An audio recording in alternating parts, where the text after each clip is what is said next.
हाँ जी। तो ब्रेक पर जाने से पहले हम बात कर रहे थे रिमोट कंट्रोल की, कि हमारे रिमोट कंट्रोल किन किन लोगों के हाथों में है।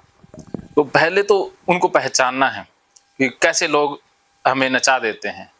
जैसे लोग बोलते हैं वैसा ही हमारा एक्शन हो जाता है। अगर लोग हमसे प्यार से बोलते हैं तो हमें अच्छा लगता है, लोग गुस्से से बोलते हैं तो हमें दुख हो जाता है। जैसे कोई रिएक्ट करता है, कोई जैसे कोई भी इंसान इस दुनिया में कुछ कहता है, वो अपने अंदर की बात बता रहा है, वो हमें नहीं जानता, क्योंकि खुद को खुद से ज्यादा कोई नहीं जानता है।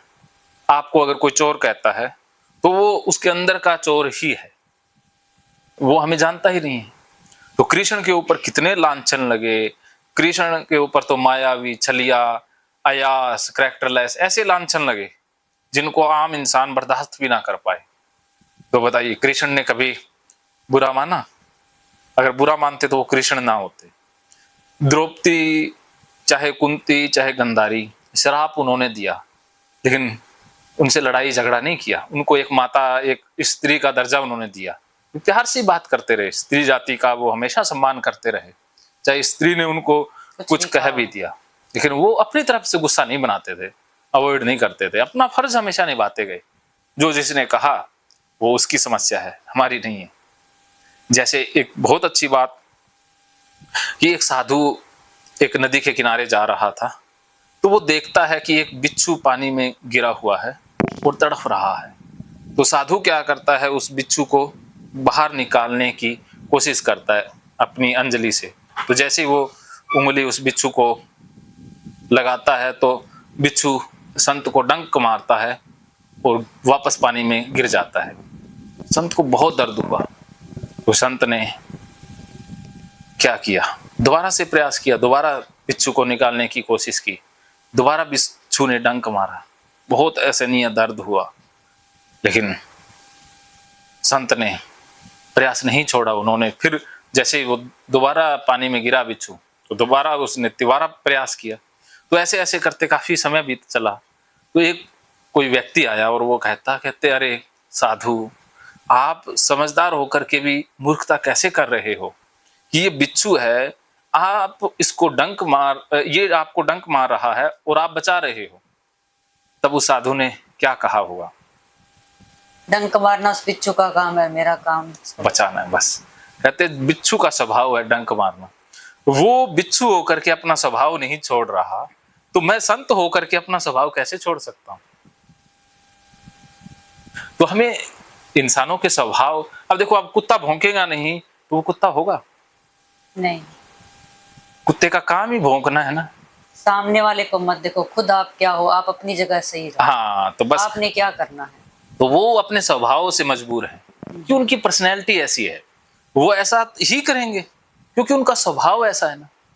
तो हमें कई बार सामने वाले के स्वभाव की नासमझी होती है, हम समझ नहीं पाते कि उसका स्वभाव ऐसा है। तो जब आपको पता लग जाए कि स्वभाव मिर्च का कड़वा ही है, तो आप मिर्च से कभी मीठा होने की उम्मीद करोगे? नहीं, क्यों नहीं करोगे? वो हो ही नहीं सकती होंगे। हाँ, क्योंकि स्वभाव में नहीं है ना। तो ऐसे ही कुछ इंसानों का स्वभाव ऐसा होता है कि वो प्रेम नहीं दे पाते, तो उनसे उम्मीद रखना बेकार है। हमसे बहुत सी नासमझियां हो जाती है इंसानों को समझने में। तो सबसे बड़ी कला है इंसानों को समझना कि कौन कैसा है। अब कई चीजें मेरी अच्छी हो सकती है, कई चीजें मेरी बुरी हो सकती हैं। तो अब जो अच्छी हैं उनको तो कहो ठीक है, लेकिन बुरी हैं वो नहीं होनी चाहिए। तो उनके साथ समझौता ना करें, तो गड़बड़ हो जाएगी ना रिश्तों में। तो जो बंदा जैसा है उसके साथ वैसा व्यवहार रखो ना। कोई गुंडा बंदा है तो उससे साधुता की उम्मीद तो कर नहीं सकते, नहीं। उससे तो मार धाड़ की उम्मीद कर सकते हैं। तो उससे अगर नफरत करें कि अरे तू तो कमीना है, गंदा है, अरे वो उसका स्वभाव ही ऐसा है, स्वीकार कर लेना उसे। बदल तो सकते नहीं उसे। ना बदलने चले तो सामने वाला जब तक नहीं चाहेगा उसे कोई नहीं बदल सकता। अगर आपको कोई बदलने का प्रयास करे आपकी बिना सहमति के, तो आप उसको ज्यादा सुनो। मेरे अंदर से चीज बदलने का मुझे हो कि मैं ये चीज बदलूं अपनी, तो मैं बदल सकती हूँ। अगर मेरे अंदर से वो चीज नहीं आएगी तो मैं कभी नहीं बदल सकती। हाँ, कभी बदलेगा ही नहीं और रिश्ते खराब हो जाएंगे। आप उससे गुस्सा ही होगे ना। आपको मैं कहूँ कि अरे तू गाली निकाला कर, या कोई आपका अपना कहे कि तू गाली निकाल, तू शराब पिया कर, तू ये किया कर, क्योंकि उसको शराब पीना और ये गंदी आदतें पसंद है, तो आप नहीं हो पाओगी ना वैसा। नहीं। तो आपको वो बदलने का प्रयास करेगा, तो आप तो उसको ज्यादा गुस्सा करोगे, कहते हैं यार क्या ऐसी डिमांडें कर रहा है, ये मेरे स्वभाव में नहीं है कि वो कहेगा बहुत सी लड़कियां तो ऐसा करती हैं, तो आप कहोगे अरे वो लड़कियों करती हैं, उनका वैसा स्वभाव है, उनको अच्छा लगता होगा, लेकिन मुझे नहीं अच्छा लगता। अपना अपना स्वभाव है। हाँ, तो उसी को उसके स्वभाव के साथ ही स्वीकार करना है। हमने स्वीकार नहीं किया होता, उससे उम्मीदें पर उम्मीदें जताए रखते हैं कि ये कभी करेगा करेगा करेगा, लेकिन वो स्वभाव नहीं बदल सकता ना। नहीं। तो हमें स्वीकार कर लेना है, तो बस इलाज हो गया ना। तो आपने अब रिमोट कंट्रोल दूसरों को नहीं देने हैं कि कुछ लोगों का गुस्सा करना ही स्वभाव है, कि वो तो जैसे जो ये टांटिया होता है, वो तो डंक मारेगा, उसका स्वभाव है भाई डंक मारना, तो कुछ लोग बातों के डंक मारेंगे ही मारेंगे, उनके स्वभाव में है कि वो डंक मारेंगे। पहले से अपने माइंड को प्रिपेयर रखो भी, इसके साथ संपर्क बढ़ाएंगे तो बस मार दिया। अब एक रास्ता ऐसा है जहां पर मधुमक्खियां ये टांटियां हैं, तो वहां जाएंगे तो खतरा रहेगा ना। तो जिन लोगों के बीच रहेंगे उनके स्वभाव का तो सामना करना पड़ेगा, तो उसके लिए पहले से अवेयर रह सकते हैं ना, ये इसका स्वभाव है, ये तो होना ही है, आज नहीं तो कल डंक मार देगा, कल नहीं तो परसों, उसने तो अपना स्वभाव दिखाना ही है। तो जिंदगी कितनी आसान हो जाती है ना। बिल्कुल है वास्तव में आसान, लेकिन हम ही मुश्किल कर लेते हैं। हाँ, हम कॉम्प्लिकेशंस में फंसते जाते हैं। हाँ, तो आज मैं थोड़ा ज्यादा ही बोल रहा हूँ, आप भी कुछ बोलो, शेयर करो। जी, जब कुछ इस टाइप का मुझे शेयर करना होगा तो मैं करूंगी, मेरे को जीवन से रिलेटेड है। हाँ, तो मेरे को लगता है मैंने बता दिया तो नहीं, अब आपको बिना बताए ही शुरू करना होगा।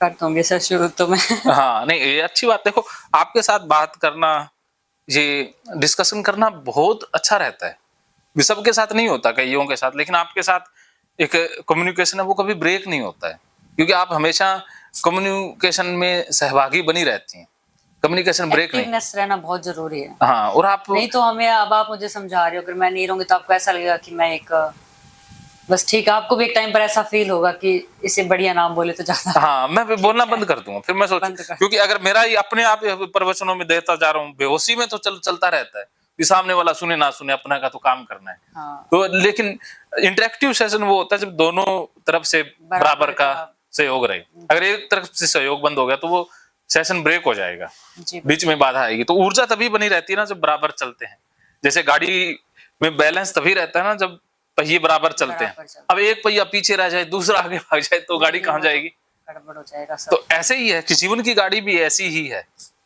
तो हमें बैलेंस बना के चलना है। Balance is the key of happiness, क्या मंत्र है? Balance is the key of happiness. हाँ, तो कहीं ना कहीं बैलेंस बिगड़ा तो गड़बड़ हुई। जैसे सब्जी में बैलेंस बिगड़ जाए, नमक का, चीनी का, तो सब्जी क्या हो जाती है, खराब हो जाती है, बेस्वादी हो जाती है ना। वैसे जीवन में बैलेंस बिगड़ा तो गड़बड़, तो हमें बैलेंस बनाना है। पहले बैलेंस मन में बनेगा, फिर बाहर बन जाएगा, कम से कम बाहर बने ना बने, मन में जरूर बना लेना चाहिए। मन में बैलेंस। एक डायलॉग मुझे याद है, हमेशा वो कहते थे, self confidence is the key of success. हाँ, ये हमेशा याद रहती है चीज। अरे आप कई बातें बहुत अच्छी बोलते थे वो, आप भी बहुत अच्छा बोलती हो, आपके एक्सप्रेशन बड़े अलग, बड़े सुंदर होते हैं, क्योंकि बाकी जो व्यूअर हैं वो इस चीज को मिस कर जाएंगे, क्योंकि आपके एक्सप्रेशन वो नहीं देख पाएंगे, तो उनको बहुत बड़ी चीज मिस हो जाएगी। लेकिन मैं लकी हूं कि मैं आपके एक्सप्रेशन भी देख लेता हूं। नहीं, सच में आपको भी लगता है ना, बड़ा अच्छा आप एक्सप्रेस करते हो, बातों के हिसाब से आपकी बॉडी लैंग्वेज में बदलाव आता है।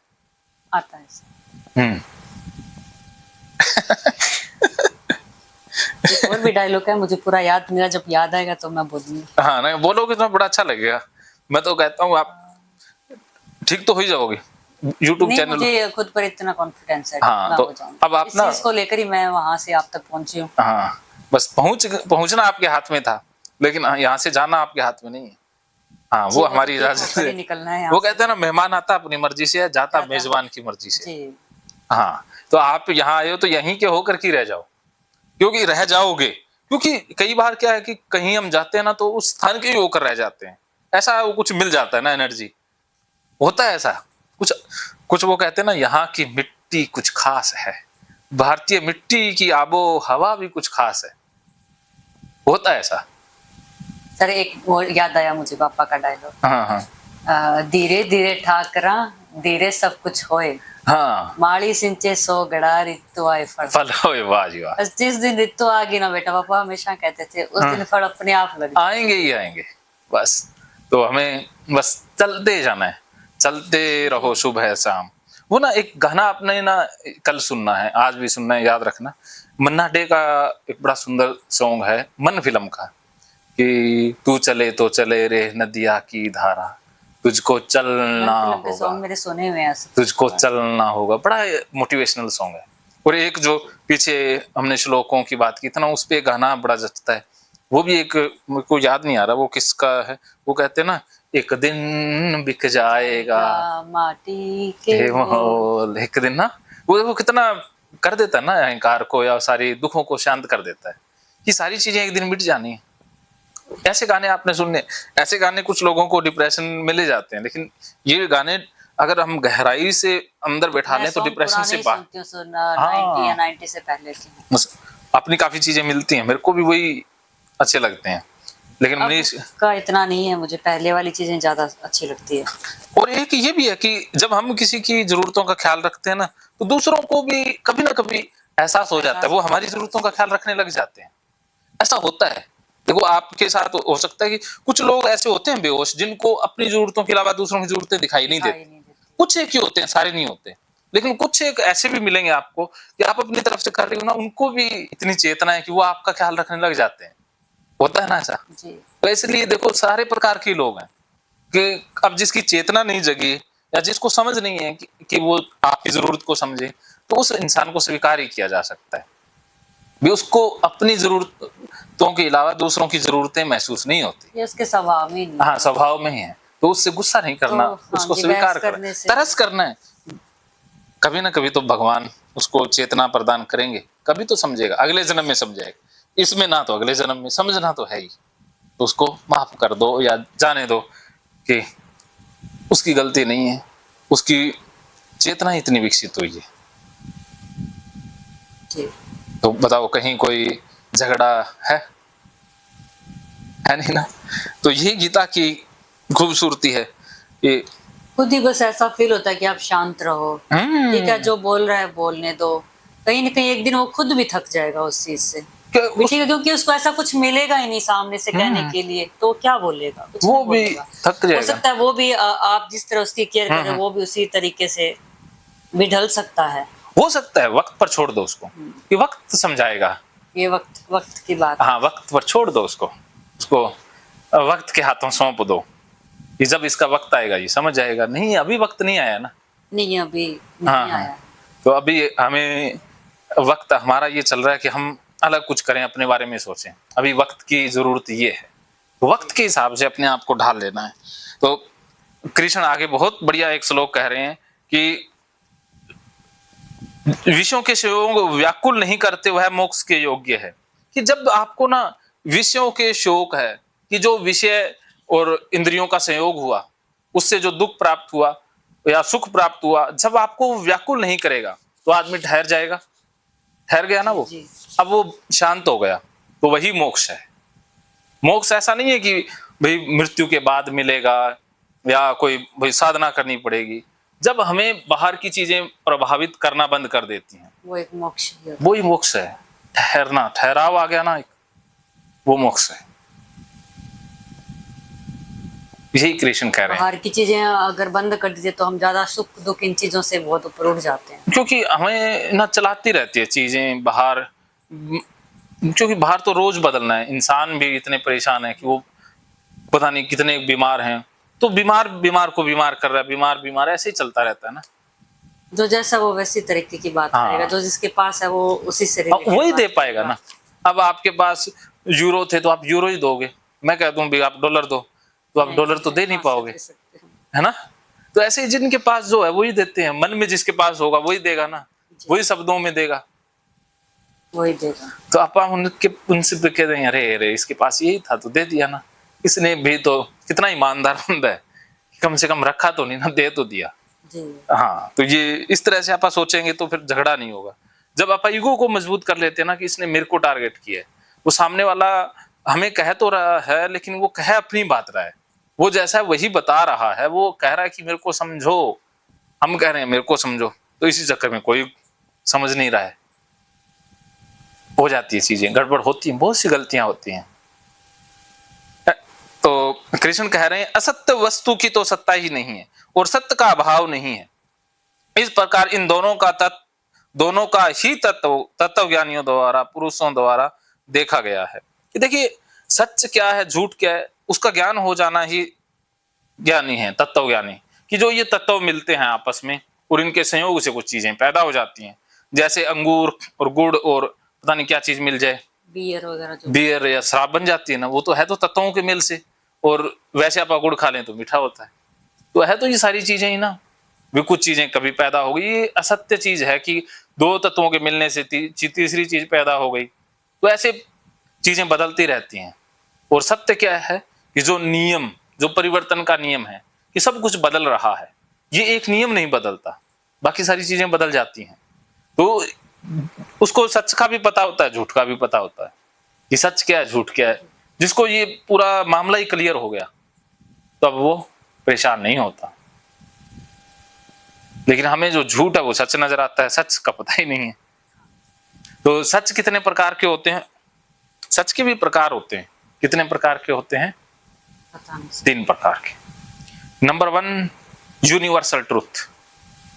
यूनिवर्सल ट्रूथ जो सार्वभौमिक सत्य, कालजयी, जैसे गुरुत्वाकर्षण नियम, ब्रह्मांड के नियम, परिवर्तन का नियम, ये कालजयी सत्य है जो कभी नहीं बदलते, हमेशा से थे, हमेशा ही रहेंगे। ये है यूनिवर्सल ट्रूथ। तो जैसे 100 डिग्री पर पानी भाप बन जाता है, चाहे वो पाकिस्तान में हो चाहे इंडिया में, बनना ही है ना, वो तो स्वभाव है। तो ये स्वभाव का जो नियम है ये है यूनिवर्सल ट्रूथ। और इसके बाद दूसरा आता है टाइम ट्रूथ, कि कुछ चीजें एक समय के लिए सत्य होती हैं, उसके बाद वो असत्य हो जाती हैं। जैसे मोदी सरकार कुछ टाइम के लिए सत्य है, फिर पता ही नहीं होगा ना। आगे कौन आएगा? नारी प्रथा, वो सती प्रथा एक समय के लिए सच थी ना, आज वो झूठ हो गई ना। जी जी। एक समय के लिए हम भारत गुलाम भी था, वो सच था, और आज नहीं है। हाँ, तो वो एक टाइम के बाद सत्य बदल गया ना। तो आज जैसे हमारे समाज में शादी करना सच माना जाता है, कल को लिविंग रिलेशनशिप हो जाएगा, वो सच हो जाएगा। ये शादी करना कहेंगे अरे ये तो ओल्ड एज का काम है, शादी करेगी नहीं। जी, तो समय के हिसाब से पता नहीं क्या क्या, हाँ, तो समय के हिसाब से चीजें बदल जाती है ना। तो ये है टाइम ट्रूथ, एक समय के लिए है, बाद में बदल जाना है। जैसे आपकी समस्याएं हैं, ये एक समय के दौरान है, पैदा हुई मिट जाएगी। जैसे पानी तो एक हाँ, पानी तो सत्य है, उसमें बुलबुला पैदा हुआ और मिट गया, वो एक टाइम के लिए सत्य हुआ ना। तो हमारे दुख भी ऐसे ही हैं, जीवन में उत्पन्न हुए, मिटना तो है ही, लेकिन जीवन तो बहुत विशाल है। हाँ, तो वो टाइम के लिए आया। तो अभी आप देखो भी समय है कि हाँ मैं परेशान हूं, ऐसा हुआ, एक समय है, ये भी तो कुछ समय बाद में बदल जाएगा। और तीसरा सत्य होता है इंडिविजुअल ट्रूथ, कि हर इंसान का अपना भी एक सत्य होता है, कि सब इंसानों का सत्य अपना अपना होता है। जैसे आपके लिए भूखा रहना सत्य हो सकता है, मेरे लिए चाय पीना भी सत्य हो सकता है, मेरे मन के सत्य में चाय है, आपके मन के सत्य में कोल्ड ड्रिंक भी हो सकती है। हाँ, तो सबका सत्य अपना अपना है ना। तो जैसे अब देखिए महात्मा बुद्ध के पास एक बंदा आया जो काफी मोटा हो गया था खा खा करके, और आकर के कहता महात्मा जी आप मुझे ज्ञान दीजिए। तो भगवान बुद्ध कहते कि तू उपवास रखा कर। तो कहता ठीक है जी, तो ज्ञान दे दिया, क्योंकि वो खा खा के मोटा हो गया था ना, तो अब कम खाएगा तो हाँ जरूरत थी, वो उसका सत्य था ना, भूखा रहना उसका सत्य है। अब फिर एक दिन महात्मा बुद्ध के पास बिल्कुल दुबला पतला बंदा आया और आकर के कहता मुझे मुझे ज्ञान दीजिए।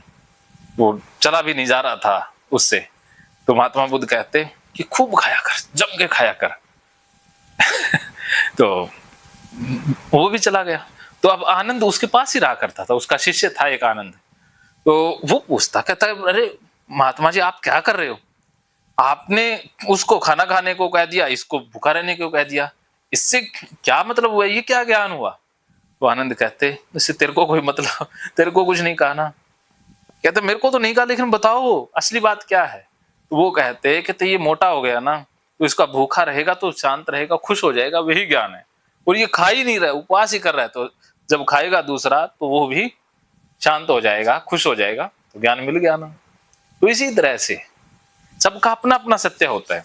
जैसे किसी का गाना सुनना सत्य हो सकता है, आपका पेंटिंग सत्य है, मेरा गीता सत्य है, दूसरे का इनका कंप्यूटर किसी सत्य का है। कुछ भी हो, हाँ, अपना अपना अलग अलग। तो हर इंसान का अपना भी एक सत्य होता है ना।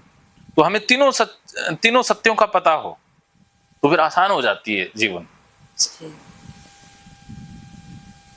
तो कृष्ण आगे कहते हैं, नाश रहित तू उसको जान जिससे यह संपूर्ण जगत दृश्य वर्ग व्याप्त है, इस अविनाशी विनाश करने में कोई समर्थ नहीं।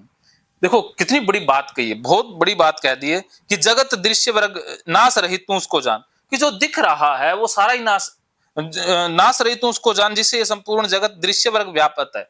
कि जो नाश नहीं होता वो ये है कि जिससे ये सारा जगत दिख रहा है, अर्थात जो हमें दिखाई दे रहा है इसके पीछे जो है वो नाश रहित है। ये चीजें तो नाश होने वाली हैं, लेकिन इसके पीछे कुछ और है ना, वो नाश रहित है, इस अविनाशी विनाश करने में कोई समर्थ नहीं है। अर्थात उसको तो मिटाया ही नहीं जा सकता, कि ये सारी चीजें मिट जाएंगी, लेकिन इन चीजों के पीछे जो है वो कभी नहीं मिटता, जो इन चीजों का खोज है, कारण है जिससे ये बनी। थोड़ी सी बात को और गहराई में लेके चलते हैं। एक कंसेप्ट ऐसा जिससे आपको नई चीज सीखने को मिलेगी, टाइम एंड स्पेस, समय और स्थान का सत्य। कि आज से खरबों साल पहले क्या था, पता नहीं क्या था, पता नहीं से पहले भी क्या था, पता नहीं, कुछ नहीं था, हो सकता कुछ भी ना हो, पता ही नहीं है ना। हाँ, नहीं तो पता। उस नहीं, कुछ भी नहीं है, पता नहीं है या नहीं है, तो उसमें कुछ हलचल हुई, कुछ हुआ होगा, तो उससे ये चीजें बन गई, जो दिखने वाली चीजें बन गई, अर्थात कुछ बन गया, अर्थात टाइम का निर्माण हुआ। टाइम से पहले एहसास था कि है बस, लेकिन है क्या पता नहीं है, लेकिन है में हलचल हुई तो समय का निर्माण हुआ। और जैसे ही समय बना ये सारा स्पेस बन गया। स्पेस समय से बना है, टाइम से बना है। समय ये नहीं होता जो हम घड़ी का मानते हैं, ये समय का माप ही नहीं है, ये समय नहीं है, समय का कंसेप्ट ही अलग है। जैसे कि हम 1 घंटे को 60 मिनट मानते हैं, उसी हिसाब से जी रहे हैं, लेकिन ये समय नहीं है, ये समय की सबसे निम्नतम श्रेणी है या माप है। समय की इससे अलग अलग हजार अलग अलग गतियां हैं, ये सबसे नीची निम्न गति है, इससे भी अलग अलग गतियां हैं, वो समझना है। तो उसी जैसे समय की गति वैसा ही दिखाई देगा, जो चीजें हैं समय की गति से दृश्य में आती हैं। जैसे आप देखो धरती घूमती है अपनी गति के हिसाब से, जैसे ये प्रति सेकंड 2900 कुछ किलोमीटर घूम जाती है अपनी धुरी पर। शायद ये आंकड़ा, मेरे को आंकड़े याद नहीं रहते हैं, हो सकता है इनकोरेक्ट हो सकता है करेक्ट हो। तो ये एक तो धरती अपनी धुरी के ऊपर ऐसे घूम रही है, एक सूरज के इर्द गिर्द भी घूम रही है। तो एक तो 2900 के आसपास 1 सेकंड में घूम जाती है, एक 1670 के करीब 1 घंटे में घूमती है। वो गति कौन सी है वो साइंस के स्टूडेंट ज्यादा जानते हैं। तो ये धरती की गति है।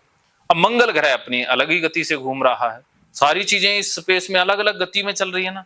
तो यहाँ पर 1 साल, वहां हो सकता है 10 साल, यहाँ 1 साल हो सकता है किसी ग्रह पर 1 दिन भी हो, है ना जी। तो अगर हम स्पेस में कहीं और चले जाएं, वहां हो सकता है कि समय की अलग ही लेवल चल रहा हो। तो समय की अलग अलग गतियां हैं ना, कितनी गतियां हैं ब्रह्मांड में भी, समय की हजारों लाखों गतियां हैं। और उसी ब्रह्मांड का अंश हमारे अंदर है ये चेतना, मन उसी ब्रह्मांड का रूप है जो हमारे अंदर है, और उसकी भी गतियां बहुत ज्यादा हैं, उसकी भी गतियां हजारों हैं। जैसे आप उदास हो जाओ या आप उदासी में देखो, समय की गति बिल्कुल स्लो हो जाती है। तो जिस दिन आप उदास होती हो, पता है ना दिन कितना लंबा हो जाता है। जी जी। तो अर्थात समय की गति मंद पड़ गई है, स्लो चल रहा है, तो बोझ लगती है सारी चीजें। और किसी दिन जैसे कुछ मिल गया हो तो खुशी मिली, उस दिन देखो समय दौड़ रहा होता है। अर्थात समय की एक जैसी स्पीड नहीं होती, बदलती रहती है मन की स्पीड। तो हमें फास्ट गति में रहना है। तो ये जैसी हमारी गति होगी वैसे ही चीजें दिखाई देंगी। जिस दिन दुखी हो तो सारी चीजें अलग दिखाई देंगी, जिस दिन खुश हो तो चीजें अलग दिखाई देंगी ना। अर्थात जैसी गति होगी वैसी चीजें दिखाई देंगी। तो जो दृश्यमान दृश्य में चीजें हैं वो तो उस गति पर निर्भर करती है। अदृश्य तो गति है, उसका कोई नाश नहीं कर सकता। तो आदमी क्या है, गति है। ये शरीर मिला है, इसमें चेतना गति कर रही है, फिर ये शरीर छूट जाएगा, फिर चेतना अलग चलती रहेगी ना, रुकती तो है ही नहीं। तो हमारा जन्म ये गति पर ही निर्भर करता है। शरीर तो एक आवरण है, मिल गया, फिर गति चलती, सब कुछ चल ही रहा है ना, समय तो कभी रुकता ही नहीं है। नहीं। हाँ, तो हमारे मन का जो समय है, अंदर जो समय है, तो उसकी स्पीड फास्ट करना ही असली आनंद है। जैसे कुछ इंसान ऐसे हुए हैं जिनके मन की स्पीड बहुत फास्ट है। जैसे आइंस्टीन की स्पीड देखिए कितनी फास्ट है। वो एक आविष्कार करते क्या, उतने आविष्कार कर लिए उन्होंने अपने जीवन में, उतने हम पढ़ भी नहीं सकते। तो उनकी गति बहुत फास्ट है। जैसे आपको लगता है ना कुछ इंसान इतने कर्म कर जाते हैं, तो वो गति से काम करते हैं, उनकी स्पीड फास्ट होती है। समय है तो हमारी स्पीड स्लो है, तो हम चाह करके भी कुछ नहीं कर पाते ना। जैसे 10 दिन का काम एक दिन में नहीं होता हमसे, क्योंकि हमारी क्या है, स्पीड स्लो है। तो स्पीड को फास्ट करना यही सबसे बड़ी गति है, कि हमने अपनी मन की स्पीड को स्लो नहीं होने देना, फास्ट करना है। जैसे आपने फास्ट कर दी, जब पेंटिंग करते हो तो आपकी स्पीड फास्ट हो जाती है, तो उस दिन 1 घंटा कब बीता पता चलता है, तो फास्ट होगी ना। जैसे एक प्रेमी अपनी प्रेमिका से प्यार करता है और एक रात दोनों मिलने गए, तो अब वो रात ऐसे निकल जाएगी पता ही नहीं चलेगा ना। वो रोकेंगे, अरे अब भी तो मिले ही नहीं कि बिछड़ने का समय आ गया, ऐसा कविताओं में होता है ना। तो उस समय उनकी स्पीड बहुत फास्ट होती है। और अगर आप आईसीयू में चले जाओ, कोई बीमार है, तो वहां बैठे रहना आपको, तो वहां बताओ, तो वहां रात कितनी लंबी होगी, बहुत लंबी। हाँ, तो उस समय हमारी स्पीड स्लो है। तो देखो मन की स्पीड पर सारा खेल है, खेल मन की स्पीड का है।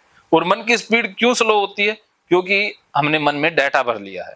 जैसे कंप्यूटर लैपटॉप की स्पीड भी तो डाटा से ही स्लो होती है। तो हमारे मन में जो अनवांटेड डाटा है वही हमारी स्पीड स्लो किया हुआ है।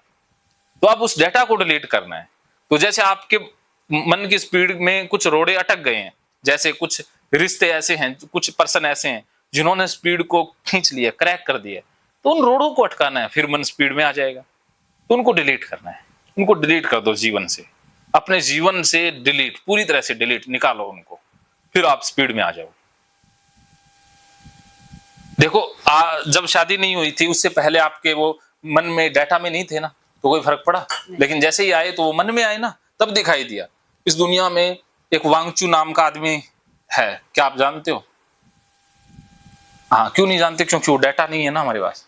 हमें दिखाई वही देंगी जो हमारे डाटा में होंगी, मन में हो गया। तो पहले मन में चीजें आती हैं, फिर स्पेस में आती हैं। तो पहले स्पीड बनी, फिर स्पेस बना। तो सारी चीजें पहले मन से ही आती हैं। तो आज हम कहें कि लोग तंग कर रहे हैं, पहले वो तंग करना हमारे मन में आया, फिर बाहर आया। तो असली स्पीड मन से, मन की स्पीड को स्लो नहीं होने देना है। जो लोग हमारे मन की स्पीड स्लो करें तो उन्हें समय रहते ही डिलीट कर दें, बस। उनको आने ही नहीं देना कि कोई इंसान इस दुनिया में ऐसा नहीं है जो मेरे मन की स्पीड को कम कर पाए, जब तक मैं ना चाहूं।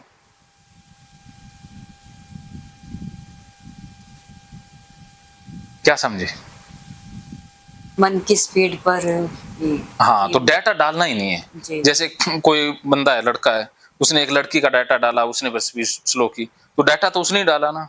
तो पहले दिन लड़की का डाटा ना डालता तो स्पीड नहीं होती ना। तो हम ऐसे चल रही। हाँ, डाटा नहीं डालना, फालतू का डाटा डालना ही नहीं है। जो फालतू का डाटा उसे डिलीट कर देना कि भाई इतने ही, मैं डाटा को इतने ही दिन रखने वाली थी, इस डाटा को। अब एबीसी पर्सन, वो डाटा कोई काम का भी नहीं है। हाँ, काम का भी नहीं है, वो दुख देगा ना, स्पीड ही स्लो करेगा। तो अब एबीसी पर्सन के नाम लिख के वो सारे डाटा डिलीट कर देने हैं। उसकी वजह से जो सही चीजें हम उनसे भटकते जा रहे हैं। वो स्पीड स्लो होगी तो फिर खराब चीजें दिखेंगी ना। जैसे आप हवाई जहाज में वो कर ही नहीं पा रहे हैं, उनको तो भूल ही गए हैं, जो हाँ वाली चीजें हमारा ध्यान उन्हीं की तरफ जा रहा है। बस, तो आज से स्पीड फास्ट करने वाली चीजें करते जाओ। अब देखो नशा करते हैं उससे मन की स्पीड फास्ट हो जाती है। LSD, हीरोइन का तो पता नहीं, दूसरी ये अफीम, गांजा, ये ड्रग्स है ना, ये ड्रग्स क्यों लेते हैं? इससे मन की स्पीड फास्ट होती है, आनंद आता है। मन की फास्ट स्पीड आनंद मस्ती, और स्लो स्पीड दुख। समझ गए थोड़ा सा कंसेप्ट टाइम एंड स्पेस का? जी जी। इंटरेस्ट आ रहा है? हाँ जी बिल्कुल। या बोर हो रहे हो? नहीं नहीं, या स्पीड स्लो हो रही है, फास्ट हो रही है? मेरी तो फास्ट ही रहती है, जब तक मैं करती हूँ, नहीं करती उसके बाद ही स्लो होती है। आपके हाथ में है। आज से सोच लो, निश्चय कर लो कि अब सालों को स्पीड स्लो नहीं करने देनी है। बहुत कर ली उन्होंने स्पीड स्लो, अब नहीं। अब महकेंगे फिर से खुशियों के रंग भगवत गीता थेरेपी कोर्स के संग। इतिहास का पहला ऐप जो गीता के माध्यम से OCD डिप्रेशन का इलाज आसान बनाएगा। OCD डिप्रेशन का इलाज हुआ और भी आसान, और वो भी बिना दवाई, घर बैठे। किसी को बीमारी की चिंता है तो किसी को चिंता की बीमारी है। भगवत गीता ने लाखों करोड़ों का जीवन बदला है और आपका भी बदलेगा। गीता थेरेपी कोर्स में आपको मिलेगा सभी 11 प्रकार की OCD का संपूर्ण इलाज, जैसे गंदगी का वहम, बार बार हाथ धोना, बार बार सफाई करना, बार बार लॉक दरवाजा चेक करना व अन्य सामान की चेकिंग बार बार करना, एक ही विचार बार बार आना, नुकसान व मरने मारने का विचार आना, HIV, rabies, cancer, heart attack का विचार आना, IBS और नींद न आने की समस्या का हल गीता कोर्स में मिलेगा। आत्महत्या वाले विचारों से मुक्ति भी गीता थेरेपी कोर्स से मिलेगी। राजेंद्र जोधपुरिया ऐप पर आपको OCD से संबंधित राजेंद्र जोधपुरिया की किताब भगवत गीता के मनोवैज्ञानिक रहस्य और अन्य टिप्स पढ़ने को भी मिलेंगे। गीता है महान थेरेपी। गीता में CBT, हिप्नोथेरेपी, माइंडफुलनेस, ERP व अन्य बहुत सी साइकोथेरेपीज का समावेश मिलेगा। राजेंद्र जोधपुरिया ऐप एक, फायदे अनेक। आज ही प्ले स्टोर से डाउनलोड करें, लिंक डिस्क्रिप्शन में है। तो देर क्यों, अभी जाइए डिस्क्रिप्शन में और लिंक पर क्लिक करके प्ले स्टोर से अभी डाउनलोड कीजिए राजेंद्र जोधपुरिया ऐप और पाइए अपनी सभी समस्याओं का हल। मानो तो मौज है, वरना समस्या तो हर रोज है।